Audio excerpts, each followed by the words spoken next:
Whatever he did it at 100%. If he took on something, it was full force taking it on. People like Ben and the role he played are history-making within the Native community. You're watching the Local News Network, brought to you by Kroger's Ace Hardware and RMW Tafoya Barrett and Associates. I think that one of Ben's most powerful attributes was his capacity as what I would call a boundary walker. He chose to challenge those boundaries.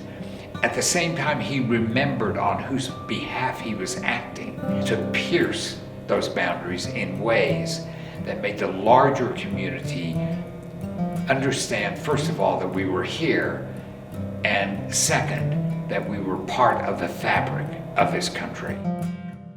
People felt like they finally had some representation in Washington. And when he became the first Native American chairman of the Indian Affairs Committee in the Senate, I think that was just an incredible moment.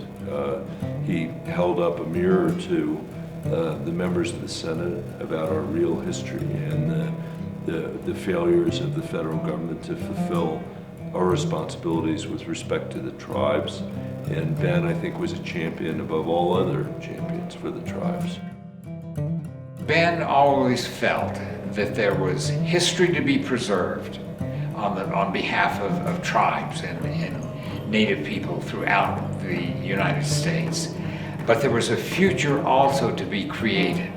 He took a very holistic view of looking at both the past, but the past only in the context of trying to make sure that there was a guarantee of a cultural and political future for tribes. Whatever he puts his mind in, he did 1,000%. He ran 9 races, never lost a race.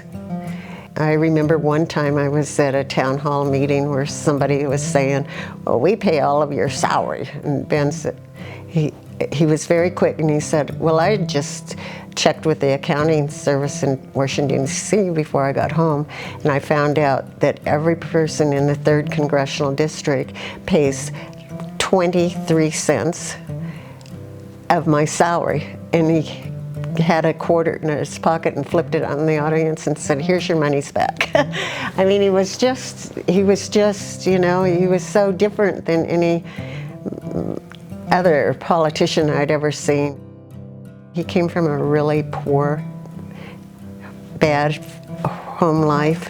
His mom had tuberculosis from the time she was 18 to 31, and then his dad was an alcoholic, and so his mom couldn't take care of him a lot of times, and so he and his sister would be in orphanages. And coming from such a poor beginning and with no structure in his life or no discipline, I think it was really judo, and then he had joined the Air Force when he was 17 and went to the Korean War, to the military, that really put structure in his life. His example is something that we should all try to live up to. We all have the chance to make this a better world. And Ben, nobody in that room said he was perfect, but he was an incredible example for the rest of us, and proof that anybody can make a real difference if they set their mind to it and if they're not scared of being criticized, and Ben never was. He was just a one of a kind. I think there'll never be another one like him. It could touch as many people and as many lives as he did. For more stories like this, visit durangolocal.news.